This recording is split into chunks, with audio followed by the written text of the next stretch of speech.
Welcome दोस्तों, आपका बोध इनसाइट पे स्वागत है। आपने कभी नोटिस किया है, दर्द अक्सर उस वक्त नहीं होता जब कुछ गलत हो रहा होता है। दर्द तब होता है जब आप उस चीज के बारे में सोच रहे होते हो। कल का रिग्रेट, कल का फियर या फिर फ्यूचर की anxiety. The power of now आपको कुछ नया सिखाती नहीं है, ये सिर्फ याद दिलाती है कि आप ऑलरेडी कौन हो। एखार्ट टोले अपनी कहानी से शुरू करते हैं। एक ऐसा इंसान जो बाहर से नॉर्मल था लेकिन अंदर से पूरी तरह टूटा हुआ। एंजाइटी, डिप्रेशन और एक कांस्टेंट आवाज जो उससे कहती थी, मैं खुद को बर्दाश्त नहीं कर पा रहा। एक रात वो अपने आप से कहता है, I can not live with my self any more, यानी मैं अब और अपने आप से सहमत नहीं हो सकता। और यहीं पर एक साइलेंट एक्सप्लोजन होता है। वो रुक कर सोचता है, अगर आई और माई सेल्फ अलग हैं तो असली मैं कौन हूं? इसी सवाल के साथ उसकी पुरानी आइडेंटिटी कोलैप्स हो जाती है और कुछ टाइम के लिए सिर्फ प्रेजेंस रह जाती है। टोले कहता है, उस दिन उसने समझा कि दर्द लाइफ से नहीं आता, दर्द माइंड से आता है। बुक इंट्रोड्यूस करती है एक concept, pen body. Pen body मतलब आपके पास्ट का इमोशनल लोड जो अभी भी जिंदा है। हर बार जब कोई पुरानी याद, कोई इंसल्ट, कोई फियर ट्रिगर होता है, पेन बॉडी एक्टिव हो जाती है और तब आप रिएक्ट करते हो। गुस्सा, सैडनेस, ओवरथिंकिंग। टोले कहता है, पेन बॉडी को फ्यूल मिलता है अटेंशन से। जितना ज्यादा आप सोचते हो उतना ज्यादा दर्द बढ़ता है। बुक का सबसे इंपॉर्टेंट सत्य यह है कि पास्ट और फ्यूचर एग्जिस्ट नहीं करते।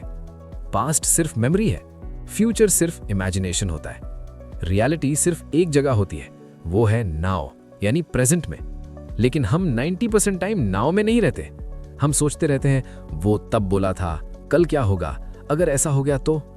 और इसी सोच के बीच जिंदगी निकल जाती है। टोले कहता है, आपका दर्द आज नहीं है, आपका दर्द या तो कल का है या आने वाले कल का। एक बहुत सिंपल लाइन है बुक में, you are not your mind, यानी आप आपका मन नहीं है। आप वो नहीं हो जो सोच रहा है, आप वो हो जो सोच को देख रहा है। जब आप अपनी थिंकिंग को ऑब्जर्व करना शुरू कर देते हो, तब माइंड का कंट्रोल धीरे धीरे लूज हो जाता है। एग्जाम्पल सोचो, गुस्सा आ रहा है, नॉर्मली आप बोल देते हो, रिएक्ट कर देते हो। लेकिन अगर आप सिर्फ इतना कह दो कि अभी गुस्सा आ रहा है, तो गुस्सा और आप अलग हो जाते हो। और यही सेपरेशन फ्रीडम है। The power of now suffering को डिनाई नहीं करती, वो कहती है, जो है उसे रेजिस्ट मत करो। रेजिस्टेंस पेन क्रिएट करती है। अगर बारिश हो रही है और आप फाइट कर रहे हो कि बारिश क्यों हो रही है, तो दर्द डबल हो जाता है। लेकिन अगर आप एक्सेप्ट कर लेते हो कि अभी बारिश हो रही है, तो सिचुएशन सेम रहती है लेकिन सफरिंग खत्म हो जाती है। एक्सेप्टेंस का मतलब वीकनेस नहीं, एक्सेप्टेंस का मतलब इनर स्ट्रेंथ है। अब हम प्रैक्टिकल से समझते हैं। प्रैक्टिकल स्टेप बहुत सिंपल है। अपनी अटेंशन को बॉडी में लाओ, सांस महसूस करो, हाथ पैर चेस्ट को फील करो। इस मोमेंट में लाओ खुद को। जैसे ही आप बॉडी में आते हो, माइंड स्लो हो जाता है, और जब माइंड स्लो होता है तब पीस नेचुरली इमर्ज करती है।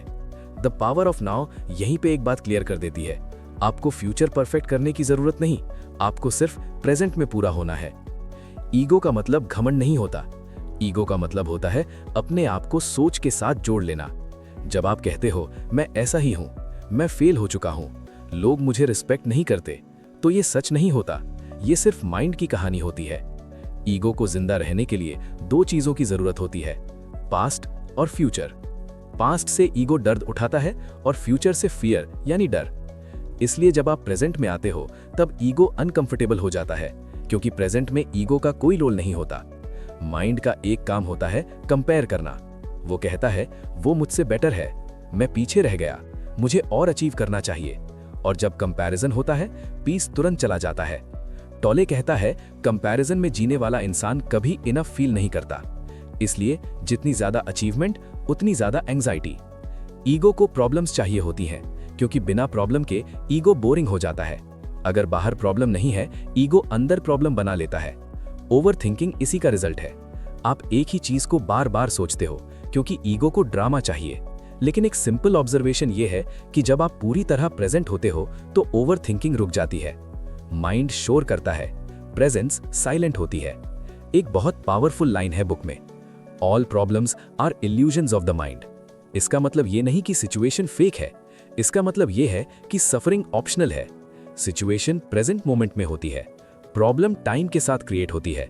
जैसे आज जॉब नहीं है, सिचुएशन, मैं फेलियर हूं, फ्यूचर खराब है, प्रॉब्लम।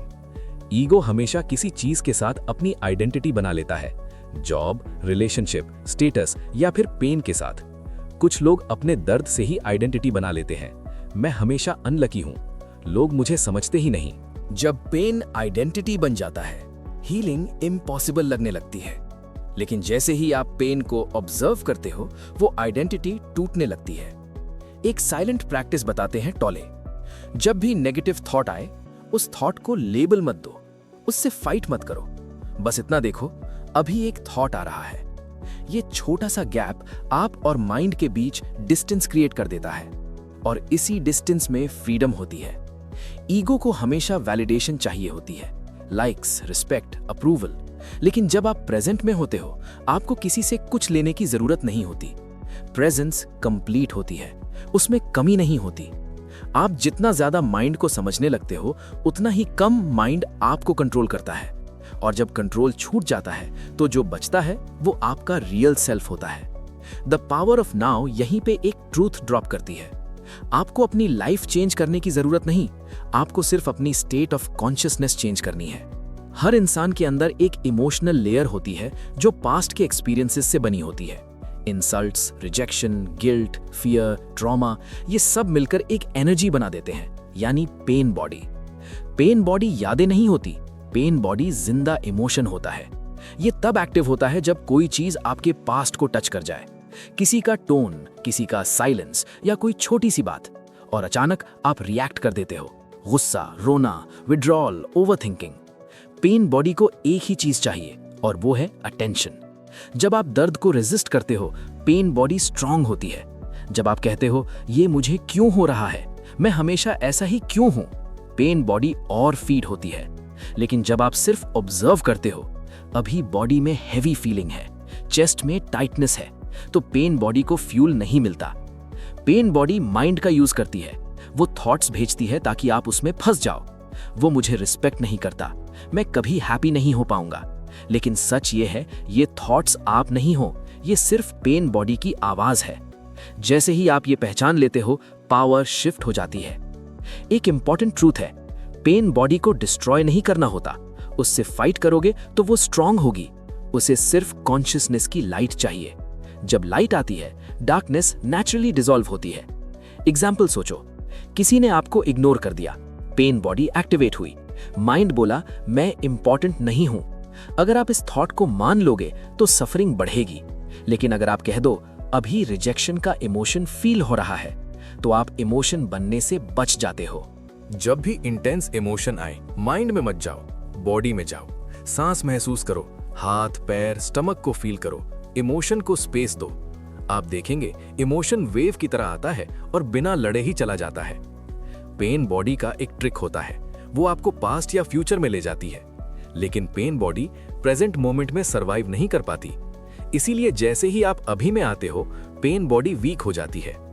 ये प्रोसेस इजी नहीं होता, कभी कभी पेन बॉडी ज्यादा स्ट्रांग होती है, लेकिन हर बार जब आप अवेयर रहते हो, पेन बॉडी थोड़ी कम होती जाती है। हीलिंग एक मोमेंट नहीं, प्रोसेस होता है। बुक यहाँ एक साइलेंट ट्रूथ बोलती है, आपको परफेक्ट होने की जरूरत नहीं, आपको सिर्फ प्रेजेंट रहने की जरूरत है। और जब आप प्रेजेंट होते हो, तो हीलिंग ऑटोमेटिकली शुरू हो जाती है। सरेंडर का मतलब सिचुएशन को पसंद करना नहीं होता। सरेंडर का मतलब होता है जो इस मोमेंट में है, उसके खिलाफ लड़ना बंद कर देना। जब आप रियलिटी से लड़ते हो, तो पेन क्रिएट होता है। जब आप रियलिटी को अलाउ करते हो, तो पीस आता है। इस मोमेंट में जो भी है, टेंशन, अनसर्टेनिटी, कंफ्यूजन, उसके साथ एक सॉफ्ट यस बोल दो। रेजिस्टेंस खत्म होते ही सफरिंग डिसॉल्व होने लगती है। मोस्ट लोग सोचते हैं एक्सेप्टेंस का मतलब वीकनेस होता है, लेकिन बुक कहती है acceptance highest form of intelligence है, क्योंकि एक्सेप्टेंस से ही क्लियर एक्शन निकलता है। एग्जाम्पल, जॉब चली गई, रियलिटी है, ये मेरे साथ ही क्यों, रेजिस्टेंस।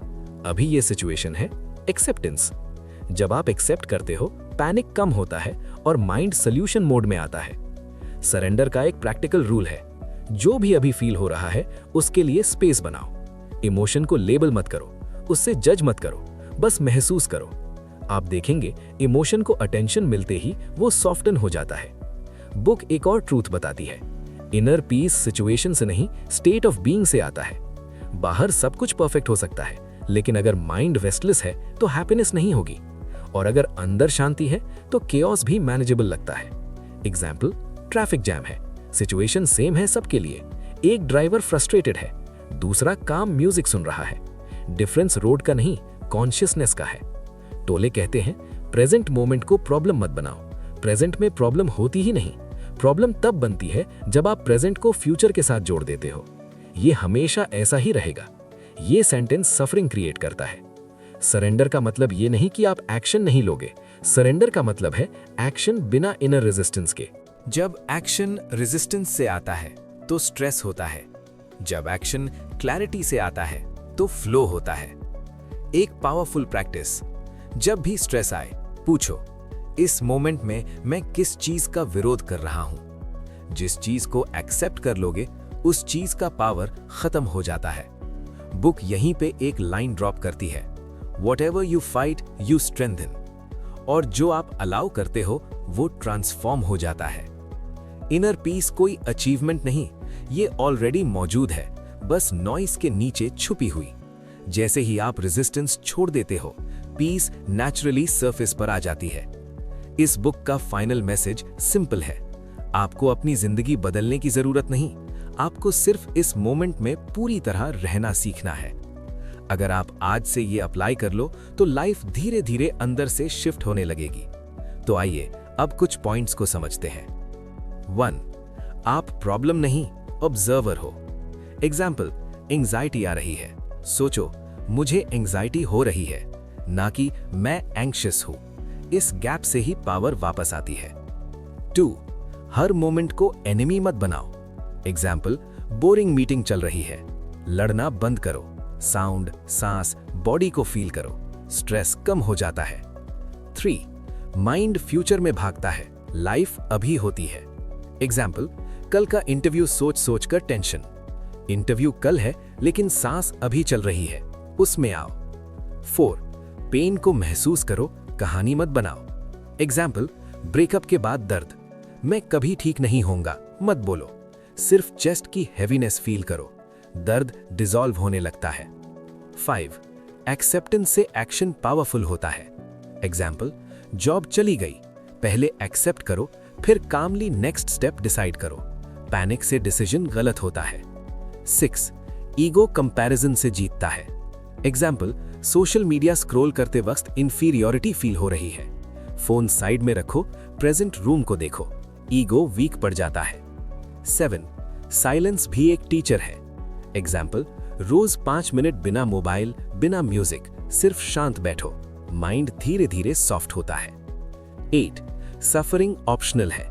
एग्जाम्पल, ट्रैफिक जैम में गुस्सा, रोड सेम रहेगी लेकिन आपका एक्सपीरियंस बदल सकता है, चॉइस आपकी है। 9. आज के दिन को पूरी तरह जियो। एग्जाम्पल, आज ये हो जाएगा तब खुश होऊंगा, ये इल्यूजन है, खुशी अभी अवेलेबल है। 10. बॉडी को पोर्टल बनाओ नाव का। एग्जाम्पल, ओवर थिंकिंग स्टार्ट हो, पैर जमीन पर फील करो, हाथ सांस पर ध्यान दो, माइंड तुरंत स्लो होता है। थॉट्स क्लाउड्स हैं, स्काई तुम हो। एग्जाम्पल, नेगेटिव थॉट्स आए, उन्हें हटाने की कोशिश मत करो, बस देखते रहो, क्लाउड्स जाते रहेंगे। आज पूरा होना ही काफी है। लाइफ परफेक्ट नहीं है, लेकिन इस मोमेंट में आप जिंदा हो, सांस ले रहे हो, ये कंप्लीटनेस है। अब सच समझते हैं, आप दर्द नहीं हो, आप सोच नहीं हो, आप वो स्पेस हो जिसमें सब कुछ आ जाता है। और जब आप इस स्पेस में रहना सीख लेते हो तो लाइफ ऑटोमेटिकली स्लो, क्लियर और मीनिंगफुल हो जाती है। पीस कोई फ्यूचर गोल नहीं, पीस सिर्फ इस मोमेंट का नाम है। तो दोस्तों, ये 12 एक्शन पॉइंट अपनी जिंदगी में आज ही अप्लाई करें और अपनी जिंदगी को बेहतर बनाओ। और समरी यूजफुल लगी हो तो लाइक, शेयर और कमेंट जरूर करें। और ऐसे ही वैल्यूएबल नॉलेज के लिए बोध इनसाइट को सब्सक्राइब करें। तो आज के लिए इतना ही। थैंक यू दोस्तों।